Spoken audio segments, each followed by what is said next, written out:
বিহানের পিছন পিছন গৌরী চলে আসে। আসার পরে দেখে একটি ছাদের উপরে একটা মহিলার পিছনে পিছনে ও ধাওয়া করছে। সেই মহিলা আসলে মহিলা ছিল না, সেটা ছিল ডাইন। তারপর ডাইন ওকে বলে বিহানকে, তুমি হলে দাবান রাজ, তুমি আমাদের রাজা। তখন যখন বলে বিহানের প্রচুর রাগ আসে। রাগ আসলে তখন ও সে ডাইনটাকে গলা ধরে উপরে তোলে। তখন গৌরী দেখে নেয়। গৌরী দেখার পরে খুব জোরে জোরে চেল্লায়, ওর খুব ভয় পেয়ে যায়। তারপর বিহান যখন দেখে যে গৌরী এই রূপটা দেখে ফেলেছে, ওর শক্তি দেখে ফেলেছে, তখন বিহান গৌরীর পিছনে পিছনে দৌড়ে যেয়ে ওর মেমোরিটা ডিলিট করে দেওয়ার চেষ্টা করে।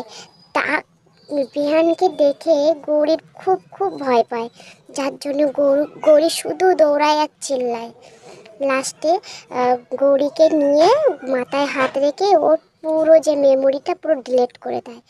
দেওয়ার পর তারপর ওকে ঘরে